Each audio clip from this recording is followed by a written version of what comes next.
Congratulations. గతంలో మీకు 217 rank వచ్చింది. ఈసారి దాన్ని 100కు పైగా అంటే 104 ర్యాంక్ సాధించి చాలా మెరుగైన ఫలితాన్ని సాధించారు. తర్వాత ఈ సివిల్స్ ప్రిపరేషన్ ఎలా ఉంటుంది? ప్రిలిమ్స్ రాయాలంటే ఏమేమి చదవాలి, ఎట్లా అనేది ఒక ప్రిపరేషన్ విధానం చెప్పండి సార్. సో మీరు అన్నట్టుగా ప్రిలిమ్స్ అనేది ఫస్ట్ స్టేజ్ అండి ఎగ్జామ్లో. ప్రిలిమ్స్, మెయిన్స్, తర్వాత ఇంటర్వ్యూ ఉంటుంది. ప్రిలిమ్స్ మొత్తం ఆబ్జెక్టివ్ ఉంటుంది. ప్రిలిమ్స్లో కూడా 2 పేపర్స్ ఉంటాయి. ఒకటి జనరల్ స్టడీస్ పేపర్, ఒకటి సీసాట్ పేపర్. జనరల్ స్టడీస్ అంటే మనం మెయిన్స్కి చదివే సిలబస్ ఏదైతే ఉంటుందో, అంటే like polity, economy, history, geography, ఇట్లాంటి సబ్జెక్ట్స్ నుండే ఆబ్జెక్టివ్ క్వశ్చన్స్ ఉంటాయి. దానితో పాటు కరెంట్ అఫైర్స్ కూడా ఉంటాయి, అంటే డే టు డే న్యూస్ పేపర్లో వచ్చే ఈవెంట్స్. సో ఇవన్నీ కలిపి 100 క్వశ్చన్స్ ఉంటాయి జనరల్ స్టడీస్లో. తర్వాత సీసాట్ అని, దాంట్లో మన రీడింగ్ కాంప్రహెన్షన్, మన యాప్టిట్యూడ్ అంటే కొన్ని మ్యాథమెటిక్స్ రిలేటెడ్ క్వశ్చన్స్, కొన్ని రీజనింగ్ రిలేటెడ్ క్వశ్చన్స్ అట్లాంటివి ఉంటాయి. సో ప్రిలిమ్స్కి సపరేట్గా అంటూ చేసేది చదివేది ఏముండదండి. మనం మెయిన్స్కి ఏదైతే చదువుతామో అదే ప్రిలిమ్స్కి కూడా యూజ్ అవుతుంది నాలెడ్జ్. కాకపోతే ప్రిలిమ్స్కి కొన్ని ఎక్కువ టెస్ట్స్ రాయడం, ప్రాక్టీస్ చేస్తే మనకి ఆప్షన్స్ ఉన్నప్పుడు ఎట్లా ఎలిమినేట్ చేయాలి, మనకి కొంచెమే నాలెడ్జ్ ఉన్నా కూడా రైట్ ఆన్సర్ వైపు ఎట్లా మూవ్ అవ్వాలి అనేలాంటి కొన్ని స్కిల్స్ మనకి మాక్ టెస్ట్ ప్రాక్టీస్ ద్వారా తెలుస్తుంది. మనకు ప్రధానంగా ఈ ప్రిలిమ్స్ లో ఇప్పుడు మీరు 2 పేపర్లు ఉంటాయని చెప్పారు. జనరల్ స్టడీస్ అన్నారు, సీసాట్ అన్నారు.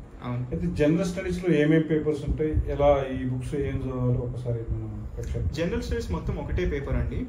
దానికి బుక్స్ అంటే మనం మెయిన్స్కి ఏదైతే చదువుతామో, అంటే ఫర్ ఎగ్జాంపుల్ పాలిటీ ఉందనుకోండి, పాలిటీకి లక్ష్మీకాంత్ అని ఉంటుంది. మోడర్న్ హిస్టరీకి స్పెక్ట్రమ్ అని ఉంటుంది. ఏన్షియంట్ అండ్ మెడివల్ హిస్టరీ రెండు కలిపి తమిళనాడు స్టేట్ బోర్డ్ వాళ్ళది ఒక book, 11th class history text book, అది బాగుంటుంది.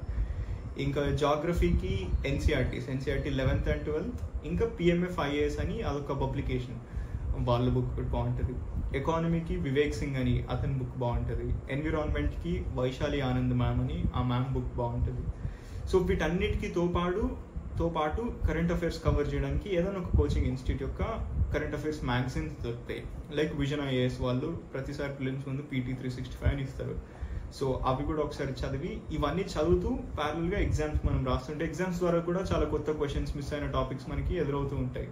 సో ఎగ్జామ్స్ రాసి వాళ్ళు ఇచ్చిన ఆన్సర్స్ బాగా ప్రాపర్గా అనలైజ్ చేస్తే అట్లా కూడా మనకి ఏమైనా గ్యాప్స్ ఉంటే అవి ఫిల్ అవుతాయి. ప్రిలిమ్స్ లో బాగా మార్కులు సాధించాలంటే అంటే ఈ మార్క్స్ కూడా ఎక్కువ ఉపయోగం ఉంటాయి. ఈ ప్రిలిమ్స్ లో వచ్చిన ప్రిలిమ్స్ లో బాగా మార్క్స్ వచ్చి కూడా లాభం లేదు. ప్రిలిమ్స్ కేవలం qualifying exam. So cut off దాటితే అంతే, ఇంకా మనకి 200 వచ్చినా కూడా మ్యాటర్ అవ్వదు. అది అల్టిమేట్ గా మన ర్యాంక్స్ వచ్చేవి mains marks plus interview marks కలిపి.